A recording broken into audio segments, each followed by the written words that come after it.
I like your hat, Carl. Thank you. I think I stole it from Frostwad.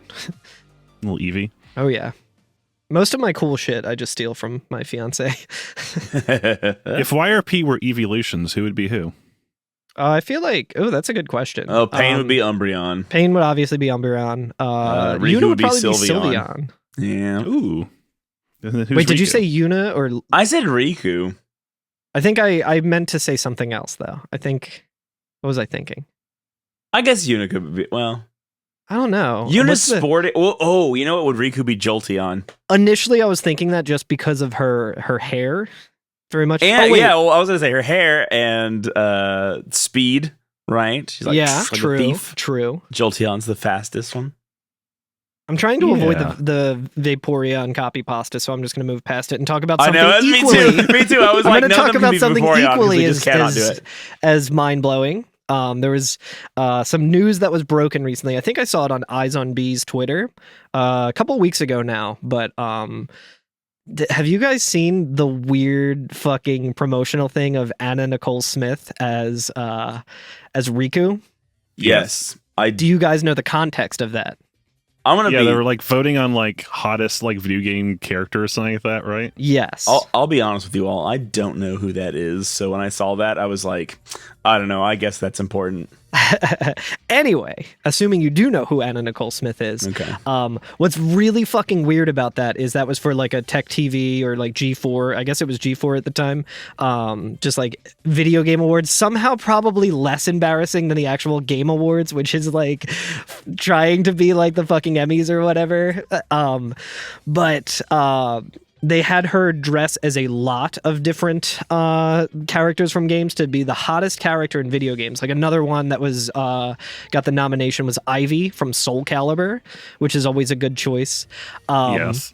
But the most insane thing is that the last one on the list was fucking Stacy Keibler from a WWF game. Who is a real human woman. See, this is a real person. That's a real fucking person, and she didn't win. And, like, there's two ways of looking at this. Like, one, that's just, like, it is what it is, and it's really weird. Or two, everyone who worked at G4 were just straight up shit posting and knew how fucking absurd all of this shit was and was like, fuck it, let's put an actual human woman in there, like an objectively beautiful, like very attractive woman for this like really weird award we're trying to give it, and we will not give the award to her. It will instead be the video game character from Final Fantasy X-2. I assume that she's of the Keebler elves fortune, right? Of course, yes. Yes, that's how she got her start. That is why Vince McMahon decided to let her be a WWE diva. Yeah, I figured that was the case. I just reasoned that one out. Yeah, of course. Oh, real quick, Curtis, are your speakers on? I hear a little bit of echo. They are not. Maybe it's... Make sure my headphones weren't like leaking audio out. Maybe it's Alex's cans. I feel bad. I made Alex take off his hat. He looked sharp in it too. He looks good. He looks good without his hat. That's true. My man's just always looking fantastic. It's true. It's just a different dress sphere. Oh, that's right. Final Fantasy X too.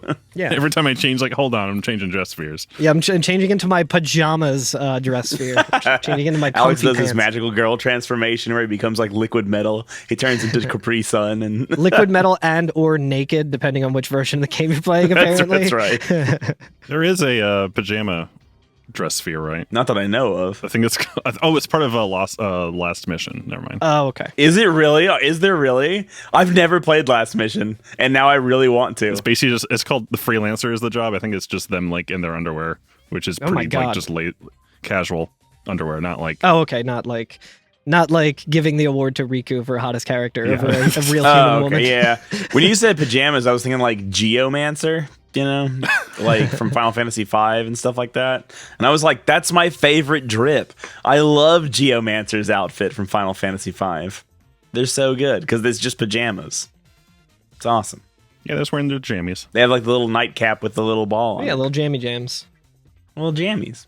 But aneyWay, this is not about that. Us talking about the dress sphere as three dudes. It's a little weird, but anyway.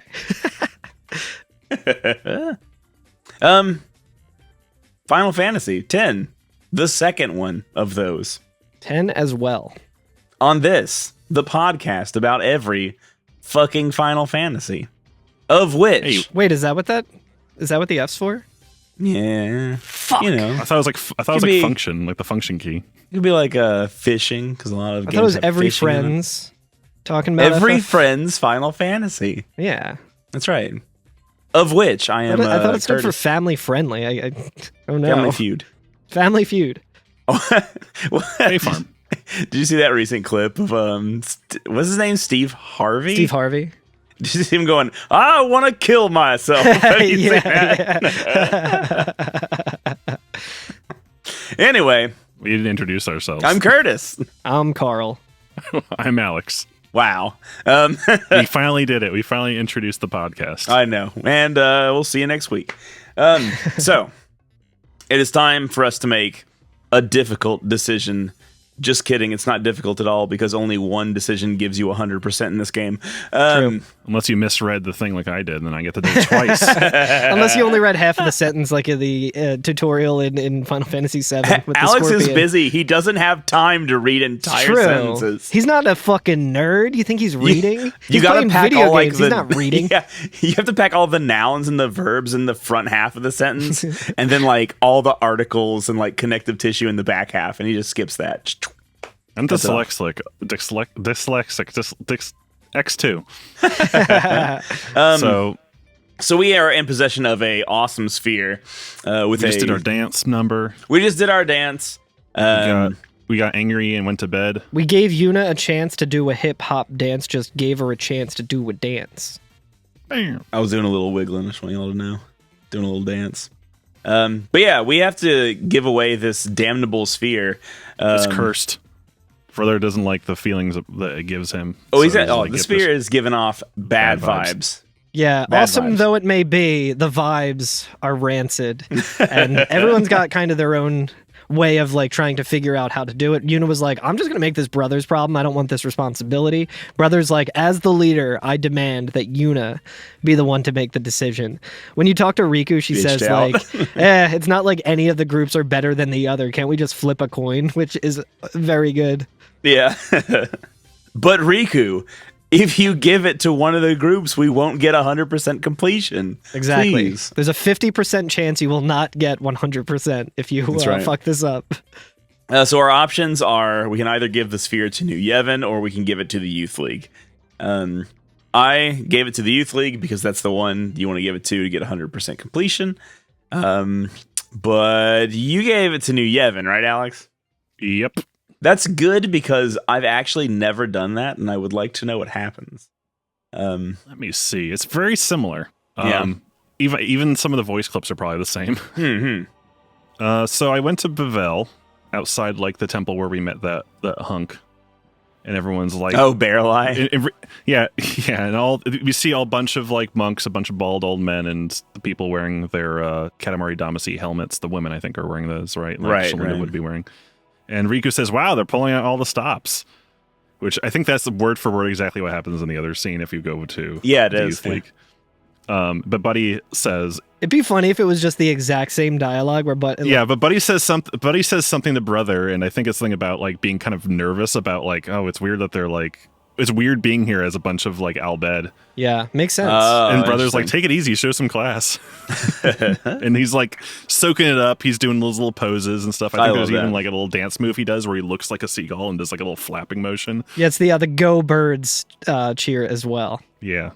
But yeah, she meets with Barrel-Eye in the chambers, as we mentioned. Curse, you mentioned. This is the court where I think we saw like some of the I forgot the name of the ghost pope from the last game. Oh God, what was his name? Bartandalus, fuck it. Hold on. It's basically this game's Bart. It wasn't Keenock. Keenock was Bobby Hill. Keenock was Bobby Hill with the gun. That's right. That's right. He was Bobby Hill with a gun. It was the Grand Maester either way, right? Micah? Micah, yes. Grand there Miku, it is. that's Athena, right. Micah. We've made Good that joke Lord. before, but yeah, okay, we're in the like court of Yevon, basically. It's still here. It survived as far as we can tell, unless they recreated it after Sin fell on it. That's right. Gullwings, I welcome you. This is the sphere from Kilika Temple. Thank you. It's not every day you meet hunters who are willing to bring back a sphere they stole. Well, it's a long story. Well, it's a long story, but this sphere actually sucks, so you can have it back. Yeah. But I think that like Barely kind of like implies like, oh yeah, so if you like decide to join New Yevon, and then like Riku kind of cuts in, and it's like actually her name's Yuna and she's a Gullwing, because he was talking about that's right, he referred to her as like the High Summoner, and once again like Riku's like, no, she's not a High Summoner anymore. Yeah. But either way, they ask us like, have you seen the contents of the sphere? Because as we recall, we saw what we thought was Titus and Yuna getting gunned down in front of this big like fal'Cie looking thing, right? Mm-hmm. By the way, have you seen the contents of the sphere? Yes, Then I suppose I have a little explaining to do. What you saw is Vegnagun, a weapon built roughly 1,000 years ago. Vegna gun. The Vegna gun is coming. A weapon built roughly 1,000 years ago. Hey, that's from Xanarkin's time. Oh, yeah, I guess so. Yeah. It's currently being held under tight security. The location, of course, is highly classified. So I'm guessing that like Yevon is in possession of this thing. Yeah. If they know like where it is. But then Yuna, like, of course, has to ask like, well, who's this guy that's on the sphere? Because it couldn't be Titus, right? Right. And Barley's like, I couldn't say. Don't know. Don't know. But then Buddy busts in and we got a distress signal from the Celsius. Yeah. Things don't seem so hot on the Celsius. Hmm. And that's the end of that scene. Cool. Yeah, Before we get Back into to the our correct timeline. Yeah, before we get into our one, Curtis, I have some breaking news. Actually, so currently at the time of recording this, GDQ is happening, and specifically, Oh my god, I forgot about the game. oh my God, I forgot. Homie of the pod, Kyo's Little Monster, is doing a run of Final Fantasy 15. And Never heard of it. I have the they made 15 of these fucking games. Shit. I have the GDQ chat up just in like my window. It was just already up, and as Alex is going through and talking about that, I just see everyone in chat going, "Gritty! Oh my god, Gritty! Hell yeah! Go Flyers, Gritty! Go Flyers, go Birds!" One person was like, "Gritty is horrendous," and someone else was like, "We're in Pittsburgh right Banned. now," and everyone is just like, "Yo, go Birds!" Shout outs to Gritty. So Kios, I need to we get in love there you right so now and much. start posting my gritty emote. I will do that for you right now. Is Thank it just you. Yeah, here we I'll go. help. There we go. Alrighty. It might be a little behind the curve there, but yes. So Okay, yeah. This is there. Yeah. we did it, ladies and gentlemen. We got him. Anyway, back to Right. this game. So instead, we elected to give the sphere to New Yevon, and I'm sorry, I'm just looking at Carl's face, looking at the chat, and just being like so enthused. And I was like, God, there is something beautiful inside the soul of humans. I'm looking at your emote, Curtis. It's just me and Alex posting it in the GDQ chat. But I'm also thinking about how for my birthday, my mom got me a Gritty pillow for the couch, which is real nice. I love that. Anyway, go Flyers, go Birds. And also with you. So we decided to give the sphere to the youth league, and much the same, right? We show up, they roll out the red carpet for us. There's singing and dancing and cheering. Brother's showing off. He's flexing. There's a I little never bit really realized until this cutscene how high, like, hiked up Brother's fucking suspenders are. Yes, He's it's showing so up. good. It's- He's so ahead of the curve. Anyway, there is a little bit of a text difference in what Buddy says, where, I mean, obviously, because he's not going to be like, oh, it's weird being in Al Bhed. Instead, he's like, yo, it's weird that they're throwing like a parade for the very people who ripped them off. He's Yeah. like, you'd think they would be mad. And like, Brother still gives him like show some class, just enjoy it. So we meet Maven Nuge, and we're like, hey, here's the sphere. He's cool with it. He thanks us for it. They have a very similar interaction where he's about to call Yuna a high summoner, and Riku, busts in and says, "Oh, actually, we're the Gullwings. That's our name." And Also, Shinra is like singing some Singing a little fight goofy song. chant. he's singing a little fight song. Wings go la la la la la. It's terrible, and I hate He's Shinra. singing, and it just "Fly, gull wings, fly on the road to victory." Nuge is showing a little tasteful bulge as well. Nuge has a little tasteful bulge going on. He's half-mast, incredible. But it's very much the same kind of thing where we give him the sphere. He asks if we saw Vegnagun on it, and then he asks us to forget it. He's like, "I need you to not think about this anymore. Like, forget that you saw Vegnagun. Forget the name of it. Don't worry about the person who's on the sphere. Never talk about this again. You're gonna be so much better off if you just do not worry about it." And then we get the distress call. "Oh no, something's wrong on the Celsius." And then the timeline syncs back up with each other. Yeah. For now. Did we talk about how Yuna asked Nuge to like stop the fighting in Kilika? Oh, I did not. Yeah. So she's like, "Hey, here's your sphere. Can you fucking knock off the fighting?" Yeah, that's right. Which he doesn't answer. Quit all the pillaging, yeah. Quit all the pillaging. What's with all this pillaging? Yeah, so we go back to Celsius to see what's wrong, and we appear in the engine room, right? This is like the area where there's like always 4 chests that you can open that always have something new in them every chapter. But Barkeep comes in, like you were saying. Yeah, in his usual dulcet tones, he says, Intruders.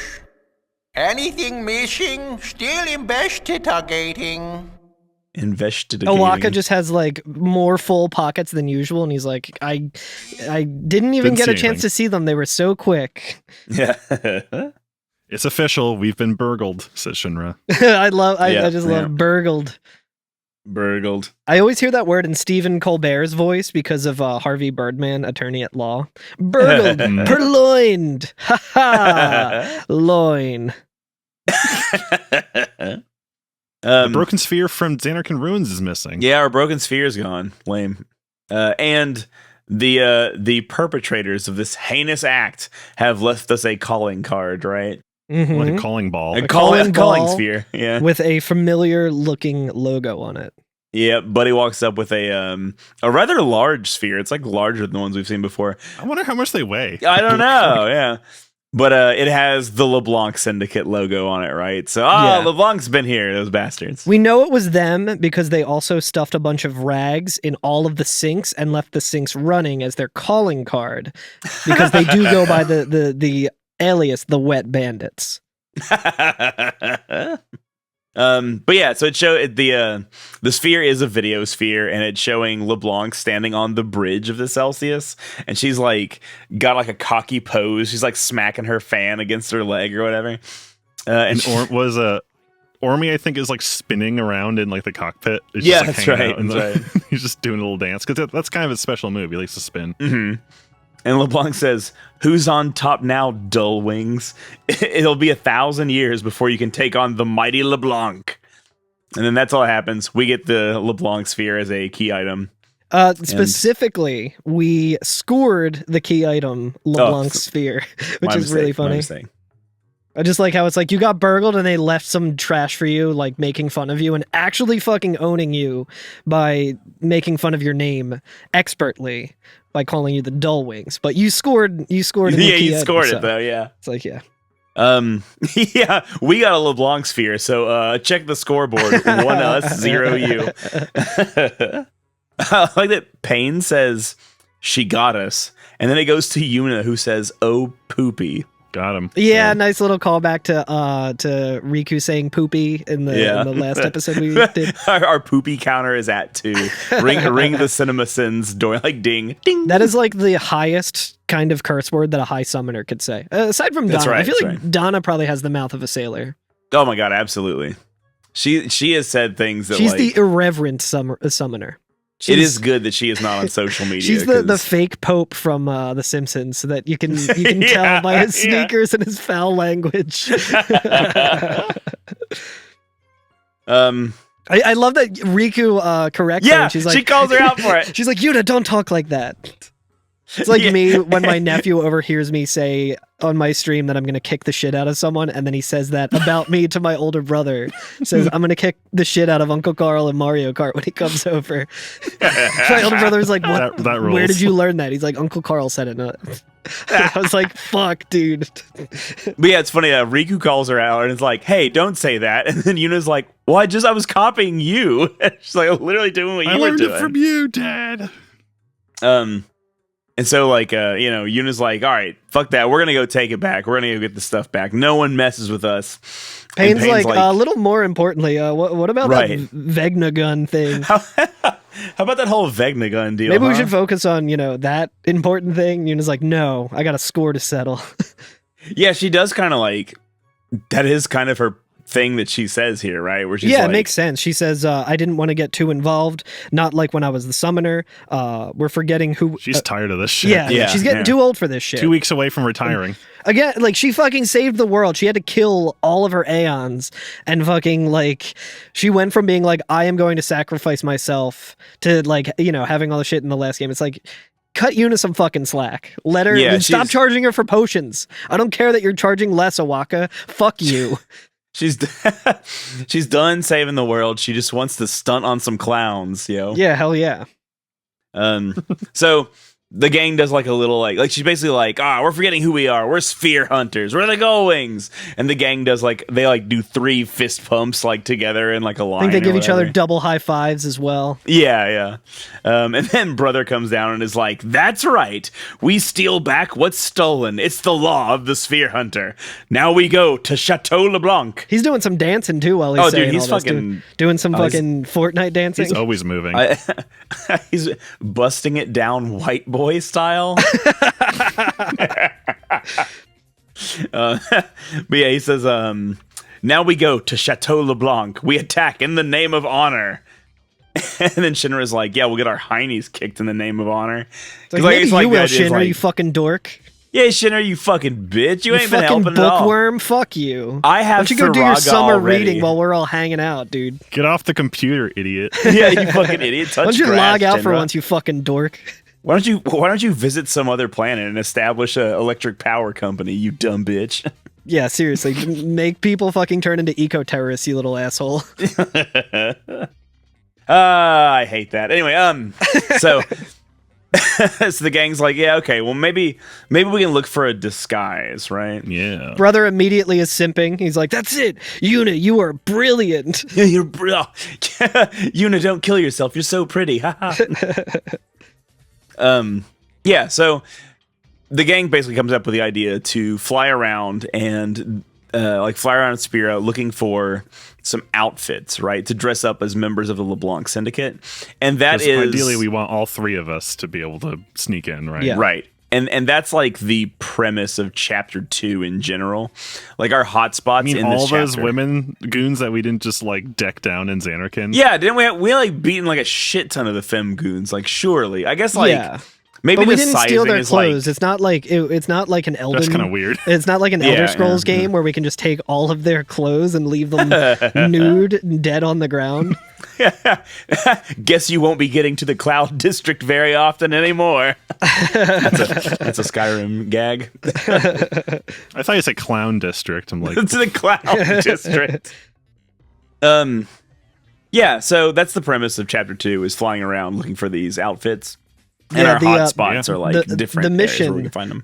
The mission that comes up is strip search. The LeBlanc Syndicate may have stolen the Gullwings' hard-earned sphere, but you're going to sneak into Chateau LeBlanc and steal it right back. Locate the Syndicate members deployed across Spira and relieve them of their clothing. Acquire 3 women's Syndicate uniforms is the objective. Right. All right. So, yeah, so we have a couple hotspots that we can visit, but instead of doing that, let's get 100% and go down the line, right? Yeah. Normally, when like if you're following the 100% guide on Steam, or if you're just kind of like doing this by yourself, a lot of times the easiest thing to do is just start at the first place on the list, Besaid, and then just go down and just skipping the hotspots and leaving until the end. I think we're gonna skip Besaid right now and go to Kilika, because it's kind of like you were saying, Alex, it's or you were saying earlier, it's the end of the like awesome sphere dialogue, right? It like wraps up all this stuff that we've been doing. So let's go to Kilika first. Yeah, what does Donna think now that we've like just kind of yoinked the sphere out from in front of her? Yeah, that is like literally the last thing we did is we stole the sphere from her. Yeah. And just took off on her cool hot rod ship. Yeah. When we I don't see anyone else with airships in this game. How come it's always the protagonist and no one else? That's a good question. Except for 13, where there was lots of big ships. Yeah, it's true. 12 is that way. 12, a lot of people have ships. And I guess 2? No, there was just like 2 airships, I guess. I feel like 4 there was different airships. Yeah, but Baron had all of them. The fleet. That's true, though. Yeah. Now, I'm just thinking I can't concentrate on Final Fantasy X-2 anymore. This is a very this is a very off-topic episode. We're just like going on all kinds of tangents. That's just what happens. That's what the game's about. That's what this game's about. This game is about tangents. You're right. So, what games have more than one airship? Like where airships like fly around? 2, right? Because there's the Dreadnought and Sid ship at least. Does a rocket count as... Because what is a rocket but some sort of airship? Some ship that flies through the air. If so, Final Fantasy VII has exactly 2. I'm gonna say 7 has 1. That's my heart. No, that's absolutely. I think says. like canonically that's the whole... Okay. Because Rufus wants to take the high wind. And we gotta steal it back. 3 is another game in which only the protagonists have... modes of transportation. Everybody else is just landlocked. 4, yeah, you're saying like we have the Red Wings, Fleets. right? Yeah, the Red Wings. And 5 only the protags have one because the technology has not been discovered yet, and they just so happen to find an ancient one that has been hidden away under the earth. Nice. So they're the only ones that have one at 5. 6, presumably, I think there's at least 2, and we know that there have been more than that in the past, and just random people own them. And so eventually the heroes do own all of them in the world, or like only one survives the end of the world or whatever. But that one's kind of like a halvesy. I don't really know how to like... Yeah, that one's kind of a gray area. That's a gray area, yeah. Yeah, I think I think we already talked about 2, but when I'm thinking about 2, I'm thinking about when you see the airship flying around, but that's the one that you eventually get. Yeah, so I think that's right. That's just the Uber. 7 has the 1. 8 does not have airships. It has the one spaceship Trains? at the end, right? Yeah, 8's got trains though, so who needs an airship? Damn right. Do the Gardens Darn count as tootin'. airships? 9 9 has airships all over the place. Bunch of fucking airships. Bunch of fucking ones. But only one of them that can fly without mist. 10 and 10-2 have 2. That's right. Fahrenheit and Celsius. Well, yeah, the Fahrenheit was the big prize. It's a That's relic. right. The Celsius came out of nowhere. Yeah, Do we know where the Celsius is from? The Celsius is a special type of machina. I actually was looking this up because I was wondering about it, and it's of a specific subclass of machina called a Deus Ex, which I don't really know what that means, but it's some sort of Deus Ex machina. All right. I'll give you that one. My canonical headcanon that it's made from the remnants of a home or something like that. Yeah. Personalized for brother. Turned into a giant hot rod. FF12, there are more than one. I don't know about 11. I'm not sure about 11. But 12, multiple people have one. 13, fucking everybody and their mother has a flying object. Like, just anybody can fly. It's like cars. Big ships everywhere. Yeah, they're made by 14, there are Nissan multiple. or whatever. Yeah. 14, you don't get one, but it's cheap to take one. So you can take one. The lunar whale exists in 14 somewhere. Yeah. God, could you imagine if they just released a new expansion in 14 and it's everyone gets an airship and then there's just fucking traffic? Yeah. 15 dude, similar in cool. that. Just one more lane. Yeah, just one more lane, bro. Yeah, one more lane. 15 is similar in that there are airships, but the protagonists don't get them. The protagonists get a car instead. Much cooler, and then I haven't beaten 16 yet. So I don't know. Don't spoil it. People on the internet, don't spoil it for me. Don't at me. But it looks like it's a plot point that someone at some point was like, yo, I heard that the people of the past might have been able to fly, and that's crazy. And I was like, oh, are we gonna see an airship in this game somewhere? That could be crazy. Who knows? And then this week, there was the first mention of a possible Final Fantasy 17. We'll see. Oh, really? Shit, I missed that. I mean, when I say mention, I mean never would have guessed that they would make a follow-up. Well, yeah, when I say mention, I mean like series.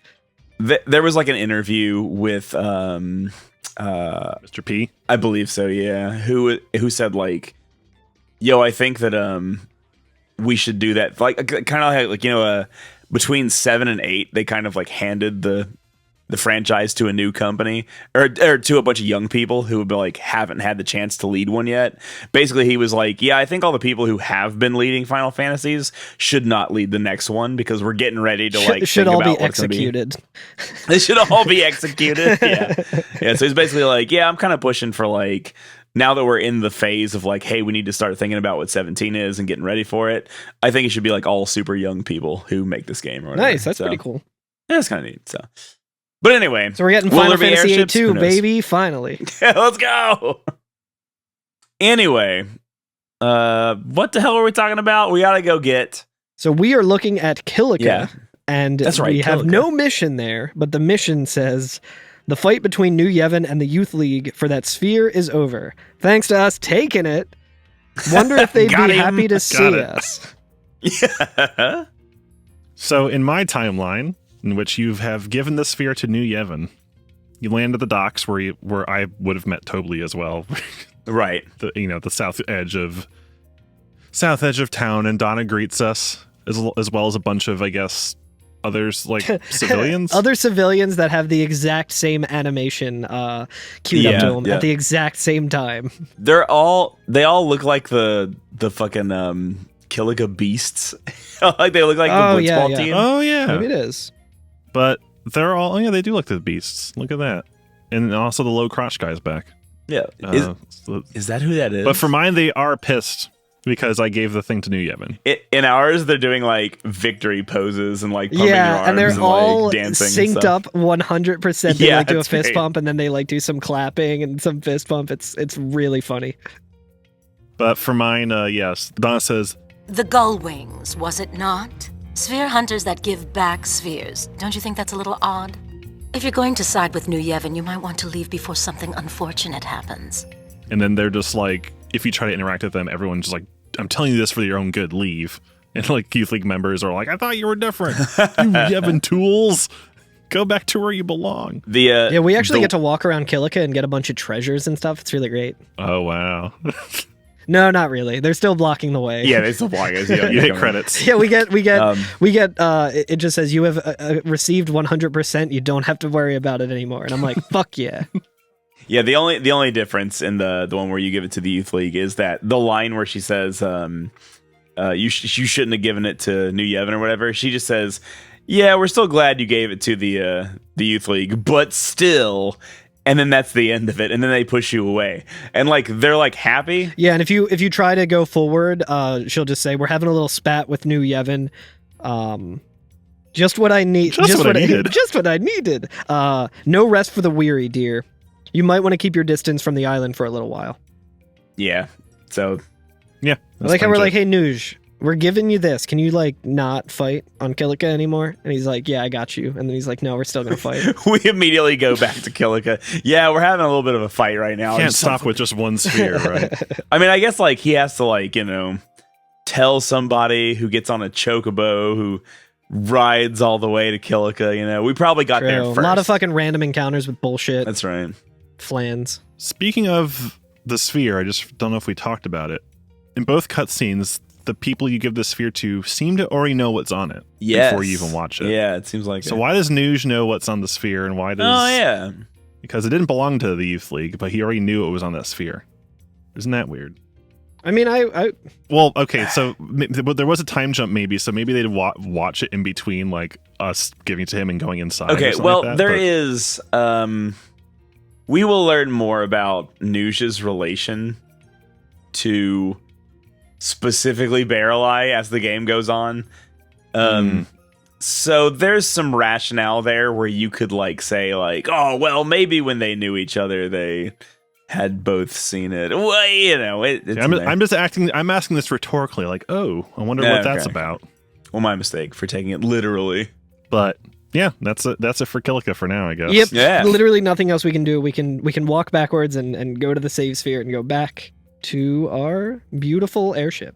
Speaking of which, since we are we are like officially in chapter 2 now, able to pick missions and stuff like that, I think it's very important that we don't forget to go to the cabin and rest for 100%.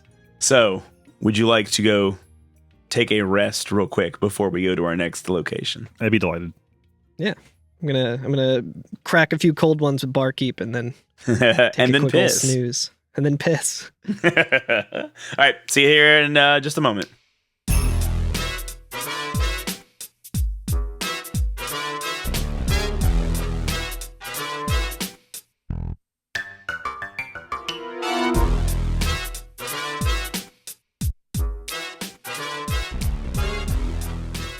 We're back on Besaid Island. Remember Besaid Island from like 2 episodes ago? Yes. It was great. I remember that. Feels like only yesterday. Like it was only yesterday. But there's some new stuff going on, right? So take a trip back to Besaid, and right around the save point, like as soon as we drop, like right outside of the village, we see the Aurochs, and they're all like training, right? They're all passing, doing squats. They're all doing squats, passing balls around, doing all that good shit. And there's a dude we have not seen before there, right? Yeah. Yeah, we also get some information. I guess it depends on another one of these things that we might go into great detail about it, or we might just be like, it's different, but there's really only one thing that you should be doing for 100%. Data will say, so you gave the sphere to the Youth League, yeah?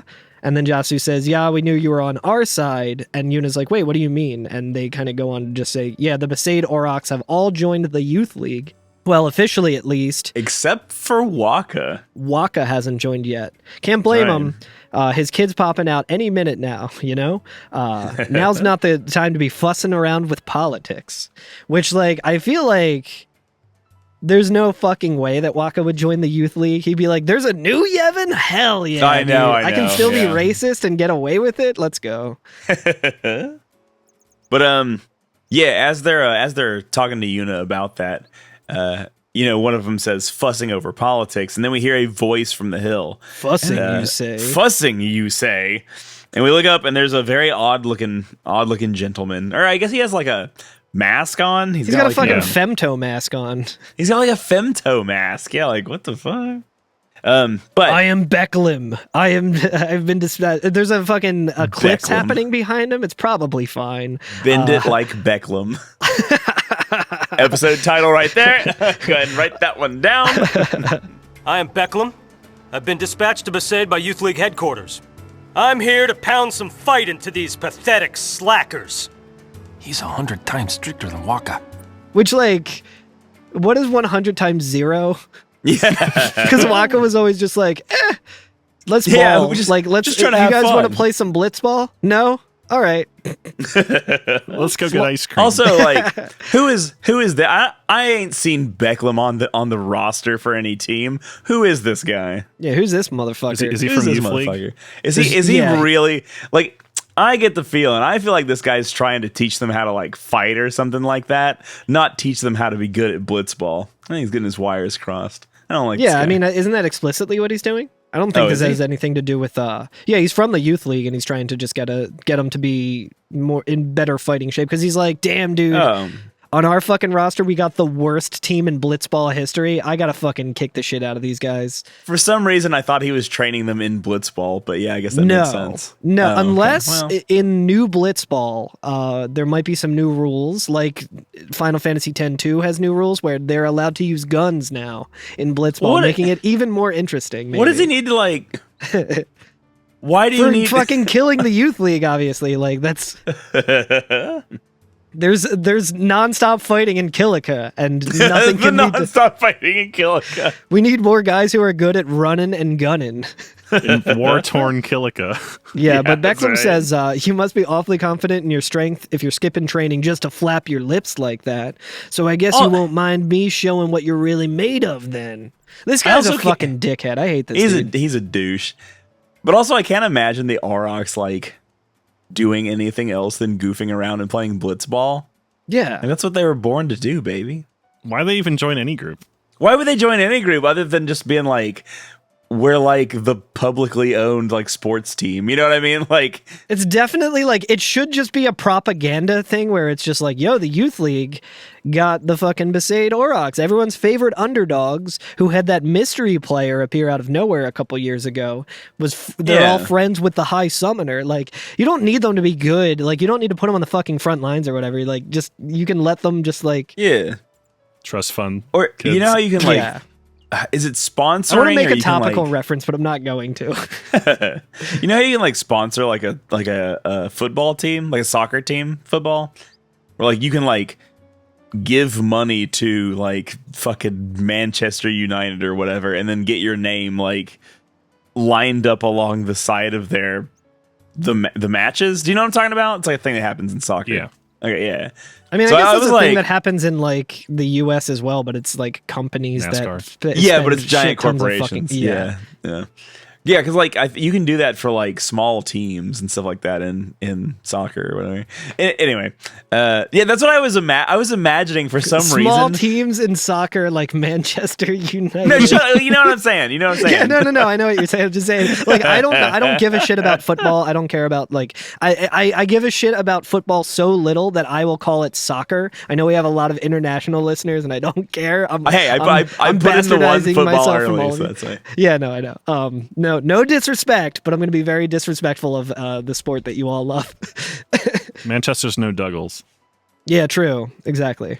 Mutsky, come on the podcast again and defend football. Is he a soccer guy? Is he a Oh, soccer he is head? a soccer guy.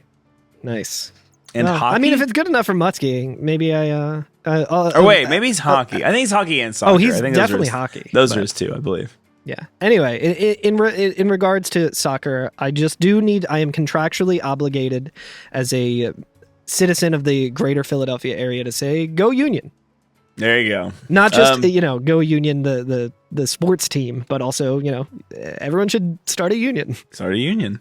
the For some Aurochs. reason I assumed that like the youth league was doing that though, where they were like, yeah, we're gonna sponsor the Besaid Aurochs. It doesn't. I love that. That's so wholesome. It doesn't say that anywhere. There's no text for that. We're gonna do that, and we're gonna send this fucking psychopath That's what who's I was thinking. gun training. Well, He's abusing the fucking It's like the fauna of the fucking it's like island. they set the 76ers a fucking gun. They gave everyone the 76ers a gun. Oh, I imagine He's like, that they were like trust the trying to like process. This is Trust like the what we're doing. process. Like, I like imagine that they were sending him out there because they were like, look, the only team that we can afford to sponsor is the Besaid Aurochs because they suck shit. But we don't want our name associated with like the worst team in the world. So we're gonna send this fucking psychopath out there with just like a bunch of guns. And he's gonna make them good at blitzball. What if it's a combination of the two, where like they where it's like lightning on like where it's like we can't stand this fucking guy. Let's get just send him out into like the beach out in the middle of nowhere, so we don't have to deal with this guy. Yeah, right. Yeah, true. Yeah. Anyway, that is genuinely I what I guess for thought the was Aurochs, happening. it's probably a dual function for the Aurochs who are like, man, this training fucking sucks because it's about like killing other people. I assume, given just Becklum's whole like vibe. I haven't seen any of it. But they're also like, but I can implement this into Blitzball and make myself stronger. There you go. The Jack shot. Now, But with yeah, gun. Becklum is just continuing to be a piece of shit, and he's just like, is no one among you man enough to break my record? You're pathetic. Riku's like, dude, he's creeping me out. Yeah, Eunice like, ugh, seriously. So the Gullwings start leaving because they're like, oh, this is fucking the vibe has been decimated. Let's get the fuck out of here. And Dado says, "See you later, Yuna," and he does like the Yevon hands and bows to her. And fucking Becklum is not having it. He's like, "Stop that at once! The age of temples and he prayers." Said, "What the fuck did you just do to me, you little bitch? I knew I I'll have you graduated top know." of my class in the Navy SEALs." Hey, Aurochs, my name is Becklum, and I hate every single one of you. All of you are... Oh, I cannot actually read this copy pasta because it is just full of words that I do not use and never will use. I was like, oh, that old copy pasta that used to be everywhere. And I'm like, oh, right, that is very 2004 of a copy pasta. Anyway, he says the age of temples and prayers is over. It's about time you let go of those musty old traditions. There's no need to bow down to summoners either. Yes, summoners are a thing of the past. So Riku takes umbrage with that, and she says, "Hold it right there. Whose calm do you think this is, Buster?" And he says, "There are no more aeons to summon. Summoners are worthless now." And it's funny coming right off of where, like, the past couple of episodes, Yuna's been like, "Oh, I'm not the summoner anymore. I'm not the summoner," and stuff. But then this dude's talking so much shit about it that she's like, "Motherfucker, I'm a summoner." Yeah. She tells him, she says, "You will take those words back." And then he's like, "I will, if you succeed in proving your worth. Well, what do you say?" And then you can say you're on Becklum, which you have to do for 100%. And then we get the mission time. Run the gunner's gauntlet. Gun down fiends and make your way to the beach within the time limit. Score high and put Becklum's record to shame. Objective, score more than 500 points and make your way to the beach. So this introduces a fun new minigame. Indeed. It is pretty fun. I would like to point out, just before we start the mini game, Becklum does have one more line in which he uses the word twaddled. Yeah. He sure which I does. appreciate a lot. He says, "The way you twaddled on before, you had best break my record." And bro, I love to twaddle. So Twaddlin' Curtis over here. Fucking Twaddlin' Curtis. That's what they call me. You can do a tutorial, which is probably worth doing. I think, according to the 100% guide, if you lose in the first attempt of breaking his score, you have to like reload your save. Yeah. Which isn't the worst thing because we are right next to a save sphere, which presumably you probably saved at because it's an RPG. So anytime you see a save area, you should probably save. Yeah, instinctively use it. But it does get super annoying. Like this mini game as a whole gets super fucking annoying. But basically, the controls of it is you can lock onto the run and gun challenge. Becklum's cool challenge is you just run to the beach through like the screens of Besaid that we know, but now there's fiends kind of running at you, and you can lock onto them and shoot them using the A button. Or the X button or whatever the fuck. Doesn't matter. Circle. You can shoot them, and they have a certain amount of HP of how many bullets they can take, and they will die and turn into a treasure chest to give you different kinds of bullets. So it's what's your guys' experience with this? Did you guys get the max level? I didn't mind it. I thought it was okay. I mean, I don't mind the Gunner's Gauntlet as far as minigames go because it's at least like you can do good at it if you know like how to do it. Do you know what I mean? Yeah. Like a lot of the mini games are just like it's almost unlucky, entirely yeah. fucking random or it's super boring and It's like not this the one fucking at least, Chocobo Calm Lands from last game. Yeah, right, exactly. It's not dodging fucking lightning bolts. Right. So like I didn't think it was that bad. I think I got to max level in like 15-20 minutes or something like that. So Damn, holy not shit. The worst. Impossible, Curtis, because each runner's gauntlet is 7 minutes long. You can go to the beach at any time, Carl. True, but it takes a You while have to beat run 7 through minutes. that. So and for me... You don't have to level up one level at a time. You only have to run the gauntlet 3 times, baby. True. Which is so we should probably like, talk about that. Still like 21 minutes. So yeah, fair enough. It took me more than 20 minutes. No, the reason that I'm getting semantic about it is because I was heavily... I got to max level as well For those who haven't done that before, that means you have to get a high score of the cap, which is 2,800. And the way that this game works is as you kill... Can you all hear this? Sorta. There's like 5 cats screaming out back of my house right now. God damn, I wish that was me. They're like screaming. It's crazy. They're like, rawr, rawr. Damn, I hope they're all right. Little homies. I'm sorry. I know no, my that's face fine. is like, That's way more important than talking about Gunner's Gauntlet or whatever. What are they doing? Okay, anyway, I'm just gonna ignore that. If you can't hear it, it's a new then, like, who new cares? Yevon versus the youth league outside of your house and cats. It's like Killica out here. They're having themselves a little spat. But yeah, there's different there's different types of fiends in like the first level of it. Yeah, different types of ammo. The first level of it, there's like the lupine enemies, like the dog type, dingo enemies or whatever. That the most basic ones will just drop more ammo. I think they drop like 10 at a time, roughly. They take 5 shots to hit. You will always hit them. You don't have to like aim. It's not like Dirge of Cerberus where you can actually miss. If you're locked onto them, you can shoot them. Yeah. What I like is that if you're just spamming the target button, they'll lock on before you even see them. Yeah, exactly. Which is like you have to do, essentially. Can you see one? Can you see one? Which is weird. This game has a lot of that where like the game sees things that you cannot, as a player, cannot see. Yeah. It's the fixed camera angle. It makes sense that like Yuna could see, like from our perspective, it's like behind like the fucking the giant weird old structure that's there, and it's behind it. So like but the way that you get more points in this game is by killing fiends, and you build up a chain gauge that goes up to 3. Familiar? Yeah, it's literally it's just Dirge of Cerberus again. But you build up this chain gauge as you're going through, and then when you kill one of the fiends, you get like a multiplier, and it caps at 3.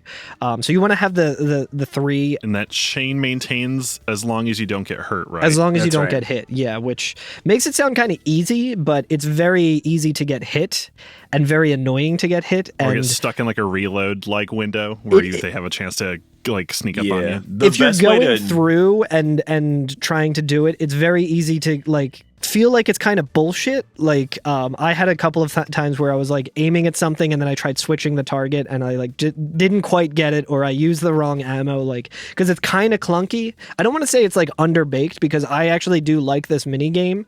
Having to get the max points is kind of a slog, but it is pretty fun. But like there were definitely points where I was like fuck, and then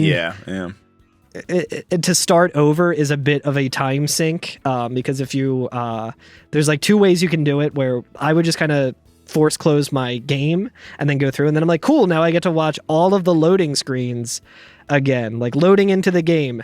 Now I'm in the game. Now I need Unless you're emulating and you get save states. That's what I was thinking. I was like, it kind of reminds me of like in Kaizo hacks. There's like the newer kind of Kaizo hacks are really nice because they have fast retry where Mario dies and you're just instantly back at the start of the level. Versus the old Kaizo hacks where Mario dies, you get the then you're back in the overworld, and then you go back in, you see Mario start. And then you're like, and then you get to try again. You immediately hit a Kaizo block and have to do it all over again. So there's like 30 seconds between each increment that you can do, which adds up over time. Yeah. That's how it felt to me, where I was like, if I had a save state, I would love this. The fact that I have to go through and button mash to try and get back into the menu as fast as possible. Oh no, I accidentally opened up Final Fantasy X, which is at the top of the fucking list. I did that today. Yeah. It's so annoying. It's so annoying. Yeah, so speaking of like the actual the gameplay of it too, like you were saying, most of the enemies drop normal ammunition, which just pops out the way you would expect to. It's like you pay 5 ammo to get an additional 5 because they drop 10 if you get to the chest. Right. Yeah, that's right. Now some of them, there's like the stronger dog enemy. If you shoot one of those, it'll drop 1 death bullet, which just lets you kill whatever you're aiming at in one shot. So and some enemies will have like 10 or 12 HP, which is a lot more bullets to to hit that you can There's just one the shot. zoos that come in, those flying birds. They have 10. So, yeah, they can be like a pain in the ass. Still faster than using a summon. Yeah. True, yeah. But when they die, Why they didn't drop. Yuna just use a fucking death bullet on Sin? One death bullet on fucking Penance, dude. It's done. That's Machina, baby. That's Machina, baby. But yeah, when you shoot the zoos or you kill them, they drop dual ammunition where Yes. you're like able to shoot 2 enemies at once. And so I find for like the first couple rounds, if you're going to max level with this and are going to do this a couple times, Which I think you have to do for 100%. I think so. That's what the yeah. guide says to do. Definitely for the achievement, you definitely need to. But I find the best way to do the first couple stages is to just constantly be targeting all the time. And whenever you start targeting somebody, just start firing. Like, even if they're off screen and you can't see them yet, just light them up. And whenever you see Yuna stop to reload, hit your targeting button again, because sometimes you'll target a second enemy.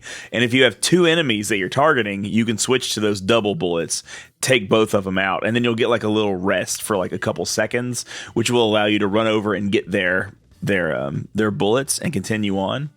But there's not that many screens, and you do have several minutes. So yeah, you got 7 minutes specifically. I kind of fucked myself over because I found like a little like, oh, if I sit here, I can just like wait for them to spawn, but then they die past the like next screen checkpoint. And then and you're like, oh, let me get the or you accidentally slip outside to the next screen and it unspawns all those chests that you just like built up on the other screen. Yep. Yeah. And sometimes I think if you're letting the chest just kind of sit there and you're killing the same enemy, the chest will despawn. So you got to be kind of careful. It scratches the itch in my brain, like the speedrunner itch of like, okay, well, how do I optimize if I shoot this like dingo and then like grab the bullets, which I need to because there's this other one who's going to be running at me and I need to hit that one before it hits. Like, it was nice to do that, but there was also some shit where I would start out, and my whole thing was I was kind of specifically when I was like level 5 and I was trying to get to level 6, I kept running into a problem where like I would go into the next screen and there's one of those zoos just kind of chilling there, and I would try if you walk forward a little bit, it attacks you and breaks your chain, which isn't like super high. You only killed like 5 enemies so far at that point, but I was just I know like, what you're talking fuck. about. Yeah. And then I was just like, I guess I'm restarting. There's 40 seconds I'll never get back, plus the 3 minutes it takes to get back into the game. It actually doesn't take that long. I think it only took like a minute and a half or something. I think apparently there's like a sweet spot like on the path where there's like a blind spot where enemies just won't attack you, I guess. That is necessary. Yes. That'll come in as you're like going across the bend on the mini map. It looks like you're going north and you're under a waterfall. It's when it starts curving. Yeah, there's like I think it's like the third waterfall. The third waterfall. There's a few boulders and then there's a waterfall like against the boulders against a wall, and you kind of just like hang out between there, and then I think that's where you can camp out. You know, the just kind of like ignore you. The space that you get to camp out is actually very generous too. Yeah, like you don't have to be very precise about it, and enemies will just not attack you there. They'll just run right by you. That's weird. Yeah. But you can use that to your advantage to be able to pick them off safely as they run by. You pick out like a line of them, and then you go collect, 2 or 3 treasure chests to get all your bullets back. Build up your chains without getting fucking chain broken. That has fucked me though, because I didn't quite know the exact spot, or I kept confusing it with another waterfall. So I would like run and go and get the ammo that I needed, and then I'd be running back, and it would just be like whoopah, and I would be like, fuck, dude. So there was a couple of times where I was just like, shit. And so I guess we'll continue talking about the gameplay before we talk about like what happens at the end. Like when you talk to we might as Beckham well again. just do a full like you level up, and it's like the first one you have to beat 500 points, the second one you have to beat 600 points, and so on. But if you do it all at once, which I didn't realize, I just like hit the threshold and then went forward, because I mean the game has also had things where it's like, don't be too good yet. Yeah, right. As you advance, different things start happening, right? Like you see different numbers of enemies coming at you at once. The screens that have set number of enemies have more enemies on them. And new enemy types start appearing into the game as well. Yeah. You get like the dive beaks, I think they're called. They come in. The Wendigo comes in. Dude, I saw the Wendigo when I went to level 6 or something, and I was like, fuck, I don't know how to deal with this fucking guy. Is it the Chimera? Is that its name? Comes in. Yeah, it kind of looks like a behemoth, but it's like, I forget what the enemy type name is, but it's like a bigger guy. I think that one like gives you extra HP or something. Yeah. Some of them level you up, which like can be a detriment, because sometimes I'm just like, well, I'm not gonna be able to do it this time. So rather than running all the way to the beach and ending the game, because there's no way to just exit the game and like try again. It's like you can try again easily if Yuna's HP reaches 0, or if you make it to the end of the beach and you can just start it up again. So it was like juggling that, or like, I guess I'll just force quit and go back. Right. There was like one level. In the first level, there's just a few like dingoes. As soon as you go to the third screen, a zoo is like right in your fucking face. Yes, dude, that one got me so many times, like in a row, where I was like, it won't happen again, and then I was just like, fuck, I did it by accident, and now I need to. But the even more fucked up thing about that is, its death animation takes so long, and then there's a fucking like dog running at you, and it'll just attack you, and like you can't see the target on it, so you have to just like remember and know and look for the target. In the bottom right if there's a target. Yeah, make sure it's the correct target. Well, yeah, but there's 2 of them there, so you don't know which one you're locked onto. Oh. 2 more super annoying things about that zoo, too, is that 1, if you do run into it, Yuna has like a recoil animation and then a set amount of time before you can fire again. And it's like significant. It's like a significant amount of time that you're just like, well, I guess I can't attack. Can't attack, can't switch ammo as well. Can't attack, can't switch ammo. You're just fully stun locked, and it's so annoying. And once you're stunned, you need to move out of the zoo's hitbox to be able to fire as well. Yes. So like multiple things you have to do to like recover from that if you don't remember to shoot that zoo at the very beginning. When I finally got to like being in a position where I could just rack up the points and max it out, I was just like, fuck this, I'm gonna see if I can make it to the sweet spot with no chain and just run there and hopefully not die on my way there. And I did that and ended up doing it no problem with that, and I was like, fuck yes, because there's what are the roly-poly guy enemies called? The like shell ones. The big crabs. I couldn't find it. I was just looking for it online. I always forget their names, but we fought a bunch of them in the monster arena, or at least I did while I was trying to. Mud crabs. Yeah, like the mud crab. Yeah, the Oblivion mud crabs. Those ones drop a super OP type of ammo, which is called volley ammo, which this is all in the tutorial as well. You just don't see it until you're like level 5 or level 6. Where it will kill every single enemy like within your sight. Like if you're targeted on, it'll kill everything in your sight, which gives you a bunch of chain build and a bunch of points right in a row. So basically, you just camp out at that sweet spot near that waterfall. You aim and you make sure you have the volley selected. When the thing gets kind of close enough to you to easily pick up the volley ammo again, you just do that. You get unlimited volley ammo and you just rack up the points. So I got to like 3,000 and I was like, cool, I can go now. Yep. That enemy is I have the enemies up right now. Here it is. The Becoset. Becoquette? Found it, yeah. Becoquette. Anyway, Shelly boys. Yes, like you were saying though, you get in your little waterfall divot and you start just using that volley ammunition. Blasting. Anyway, I start blasting.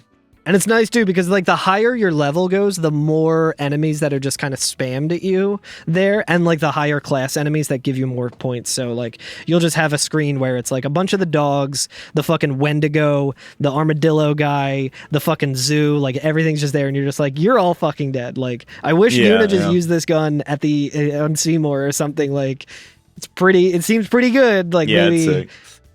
Also, there's no stopping the Youth League. The Aurochs don't even need to be good at training. They just give them these bullets. Just stockpile these bullets and go into the youth headquarters and the Youth League headquarters, and it's problem solved. There's also you may have mentioned this while I was looking for something, so stop me if you already said this. But once you hit level 8 on the Like once you're like leveling up your gunner's gauntlet or whatever, you're going through the classes and the rankings. Once you get to rank 8, a new system becomes available where you can press up, I think, on the D-pad. It's up or down on the D-pad, and you can basically spend normal ammo to convert it into dual ammo. Oh shit! No, I did not even get to that. I skipped over that. Interesting. There's another interesting set of ammo that you get. I think starting at level 6, maybe 7, where it's called Quick Shot. Where instead of having the kind of cooldown, I noticed the exact tempo of doing 5 shots in a row, and it's the Terminator noise. It's dun dun dun dun dun. That's what I was doing all of my shots at the dun dun dun dun dun. But with the quick shot, it's just it's just literally just unit being like 3 dingoes down. You know what's fun is that that's the Terminator, but I also think of it as was it Ghosts and Goblins? It's like dun dun dun dun dun dun dun dun dun dun. Is that Ghosts and Goblins or is that Castlevania? No, that is Zelda 2, my dude. Zelda 2. That's right, yeah. Mm-hmm. I did not think of Zelda 2, even though I played it recently, and that game fucking rocks. Much like any game with a 2 after it, it's good as hell, and it's misunderstood. So Terminator ripped off Zelda 2.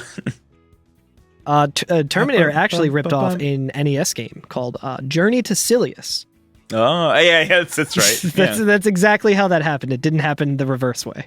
Yeah. I guess it's not technically a ripoff since Journey to Silius was supposed to be a Terminator game, but they lost the licensing and they were like, fuck it, just ship it and change the words in it.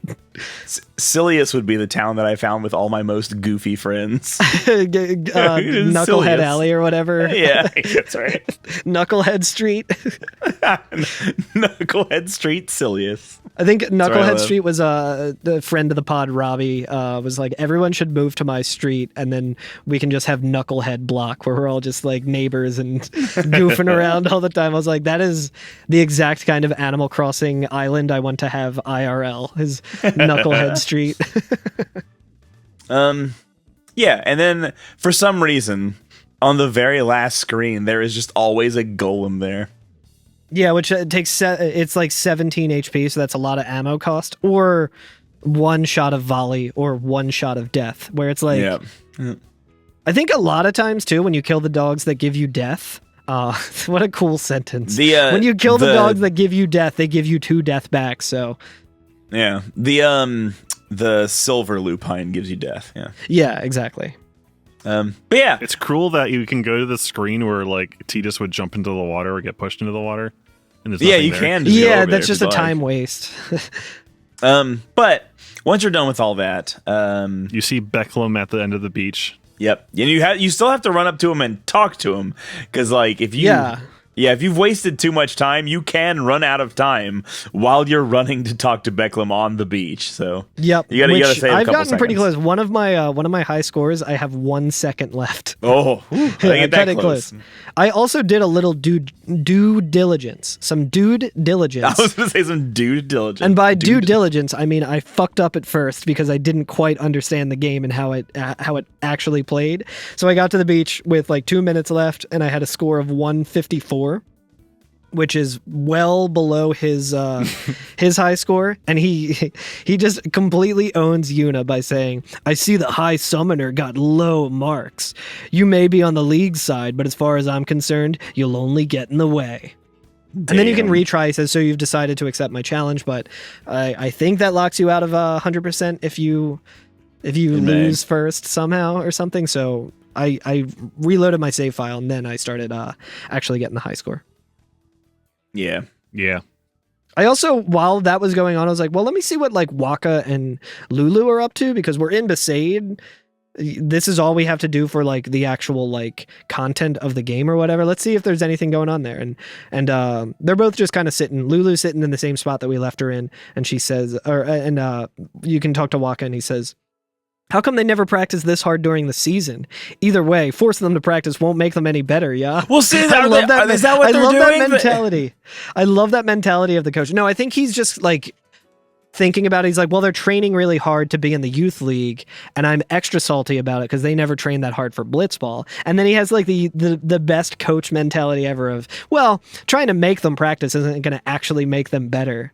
As a speedrunner who hates fucking practicing, I relate to Waka, and I think he is correct. Yeah, we're talking about practice, not the game.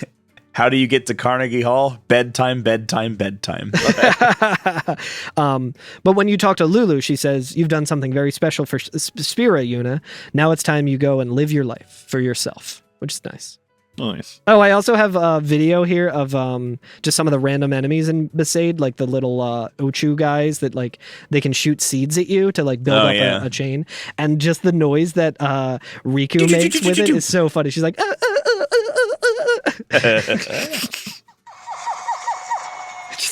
just sounds like a dog.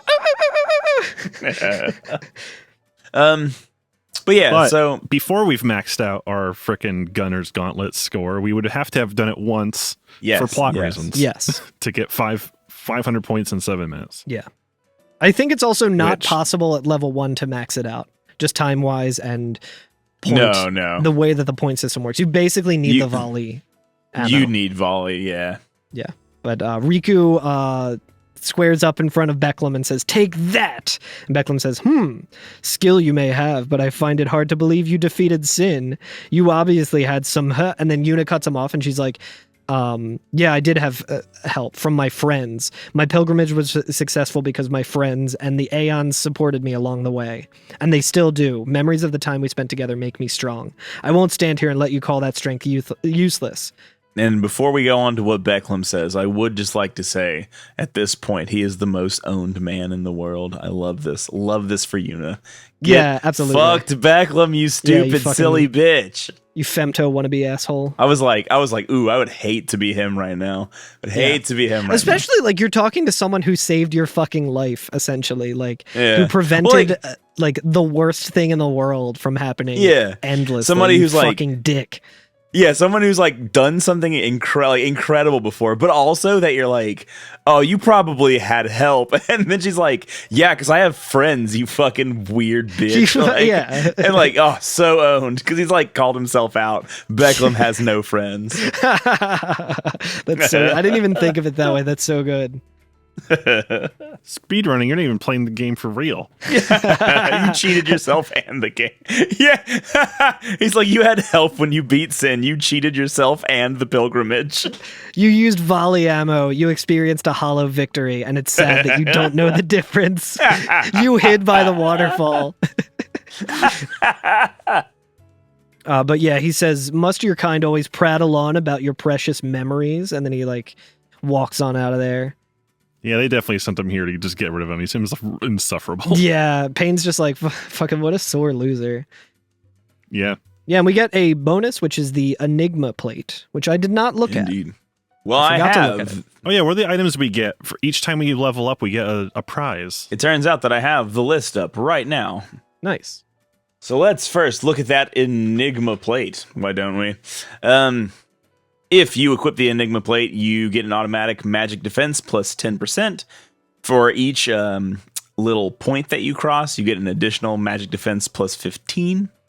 And if you complete it, you get... wait, is that completion? What's the third thing there? I'm sorry.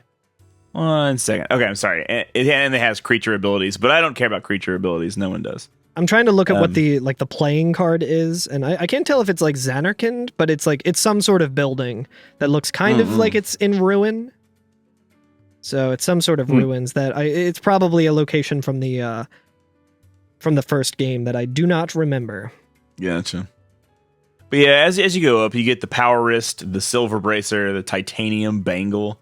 You get another garment grid called Mortal Coil. Yes, which is a grid imbued with the power of curse and petrification, which is pretty interesting. When you equip it, it gives you itch proof, and then you can also activate curse proof, stone touch, stone proof, or use break if you like travel around in it. I'm trying to look at what the background is. It's some sort of creature. Some sort of creature. Luckily, I can get milk from my creature in the basement. I'm actually looking right here. I can see what I don't see the picture, but there's a list of what the background pictures are. Oh, Apparently I was trying to find that. The one that I found was just like an MS Paint drawing of the shape of the actual like grid, and I was like, that is the opposite of what I need. It is the basilisk enemy. Oh, okay, yeah, that makes sense. And then what about the? Can you see what the Enigma plate is? It is the Xanarkin dome. Yeah.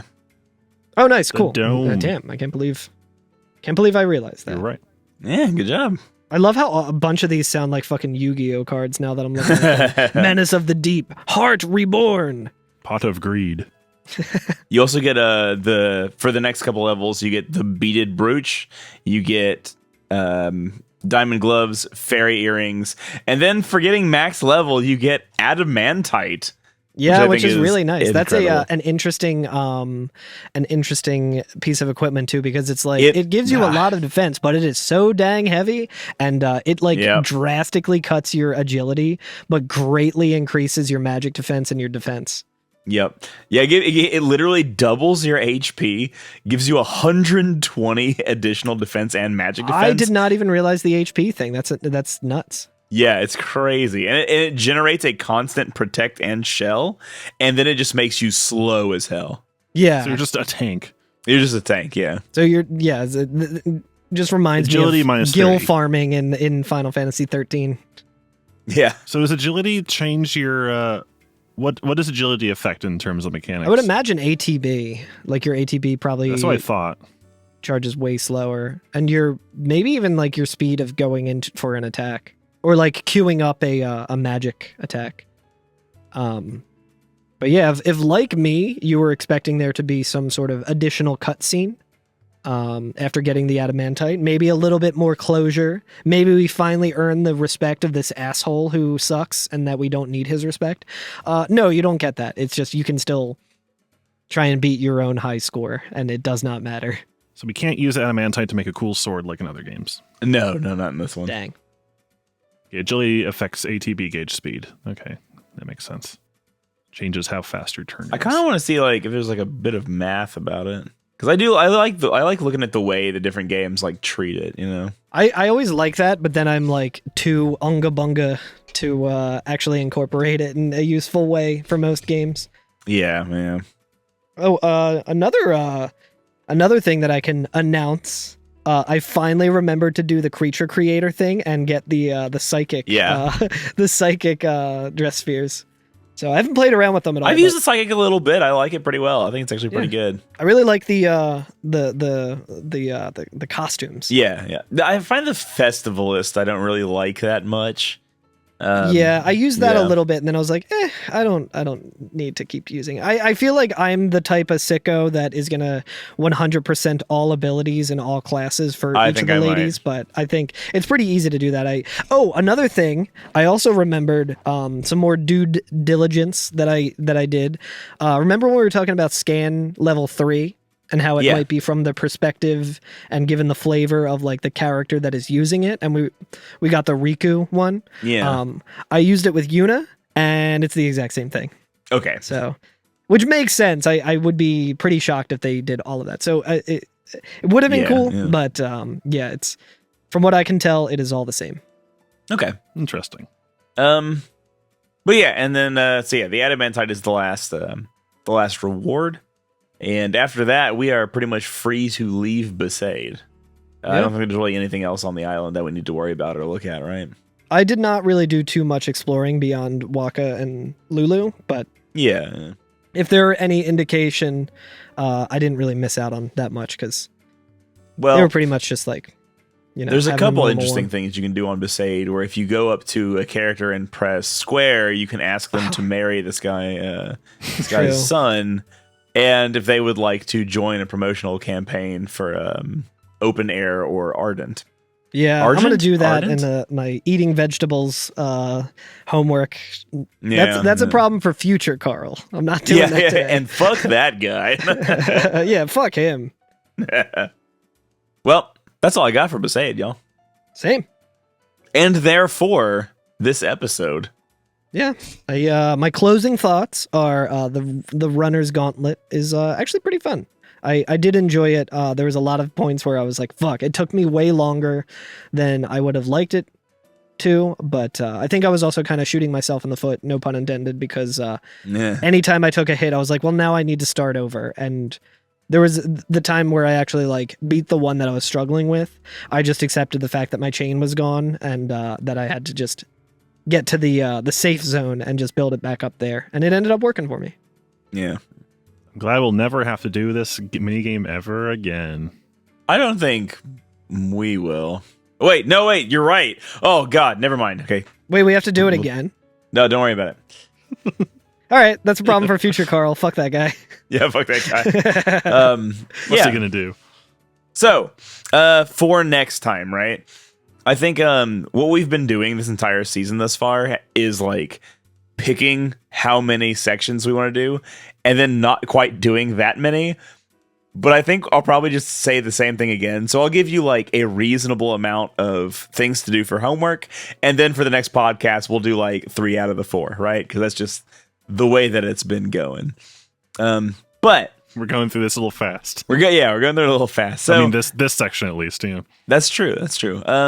So next time, let's do Luca. Let's do the Mihan High Road. Mushroom Rock Road and the Moonflow. Mushroom Rock Road and Luca are basically just scenes. There's like nothing to do there really, but just experience a quick scene. There is stuff to do on the Mihan High Road. I think like fun stuff actually, like some of like nice. Very, very goofy things happen on Mihan High Road that have repercussions in different chapters. And then we have another Tobley side quest in the Moonflow. That son of a bitch. Hate that guy. Wonderful indeed. So let's do those. And, when we actually record, we'll see how many we get through. But that'll be our plan. Does that sound good? Sounds good to me. All right. Well, we'll go up to the Moonflow. To the Moonflow. Do y'all have anything to announce or anything going on? Congrats on your set that you definitely had last week at MagFest. Thank you. And congrats to me for on the fly discovering a new glitch in Dark Souls Any Percent Prepare to Die edition on the big stage at MagFest and breaking the record by 3 whole minutes. That reaching was incredible. times Really never before imagined, never even dreamed of, even though Androv, one of the gods of the Dark Souls speedrunning scene, literally dreamt up strats and incorporated them. Not even Androv could dream of the shit that I did at my MagFest run that happened definitely last week or 2 weeks ago or whenever this episode comes out. That's right. I mean, I'm still in awe of seeing it. I couldn't believe it. I certainly didn't stand up to celebrate, and my pants fell down comically like a nightmare, and everyone laughed at me and called me fatty, fat, fat, fat. That part I could have done without, but otherwise it went really good. That glitch that you do is now called the fatty, fat, fat, It is fat, now called the Carl fatty, fat, fat, fat glitch, and it has made the game even worse to play and speedrun. Yeah, that sounds good. Nothing over here. I will be having a show coming up in Virginia. More details about that as they become available. That'll be in March, so I'll give you more details when that one comes up. And that's it. But that is all. Alex, would you like to hit me and Carl with a single round of volley? I was gonna say, do you want to hit me with a fucking death bullet? Yeah. Yeah, where's our baby bullets from Dirge Cerberus? Maybe that's some Shinra tech that Reeve had access to, so it's just makes sense. So. Well, I mean, we know who invented it. It's Shinra, who's in this game. Yeah. When I found that fucking poster or that picture in FF7. Okay, so like just so everybody understands who's listening right now, I just beat Final Fantasy VII Remake today, like before the podcast. It only took me like 4 years, right, to beat that game, but I finally beat it today. And so yesterday when I was playing it, I got to the Shinra building and I saw that fucking plaque that has Shinra from Final Fantasy X-2 like front and square, like right in the middle of this picture. And I was like, this fucking game, like Final Fantasy was a mistake. Curtis, you know how it took you a really long time to beat it? I think I got you beat on that front, where I got the collector's edition, like the big dick one with like the cloud on the Hardy Daytona statue and shit. Oh, okay. Gigantic box. I don't think I've ever actually even looked at the fucking statue that it came with. And I got that a day before release because that was right around the start of the pandemic. So like shipping shit was all fucking weird and stuff. And I think Square just like shipped that shit out and was just like, fuck it, doesn't matter. So like I have a street date broken like unopened fucking statue that I was just like, I just at one point I just like was using it as a table for something. Like I just stood it up on its head. I was like, I'm the fucking I'm not buying the collector's edition of the new one because I do not deserve that. But do you just have an unopened copy of 15 as well? It is right there. Literally directly next to me. It's still clinging to me like cellophane, baby. You got to open that live on the podcast when we announce it. Yeah. Well, I'm glad you said that, Alex. Because I got an announcement to make. We're abandoning our season. We are no longer. Yeah. And I know that everybody. I'm sure that everybody wants to know what we think about the FF7 remake. My 2-sentence wrap up of how I feel about it. That shit at the end was stupid as hell, and I'm entirely on board. Let's go. All right. Sorry. The volley bullet. I guess I'll continue with that.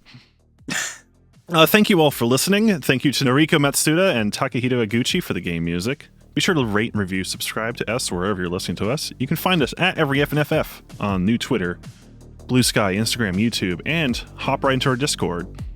And the way you potted on before, you best break my record. I can assure you that I will not. Have a good one. Perish. Goodbye. Bye.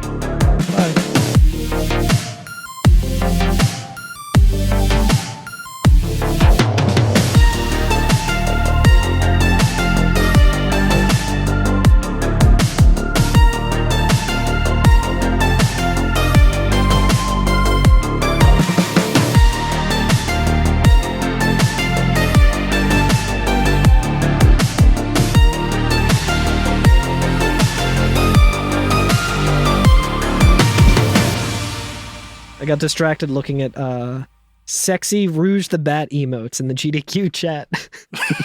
Don't mind me. I'm ready to clap now. 1, 2, 3. Delightful. Saying that and then saying I'm ready to clap now after talking about Rouge the Bat sounds a much different connotation.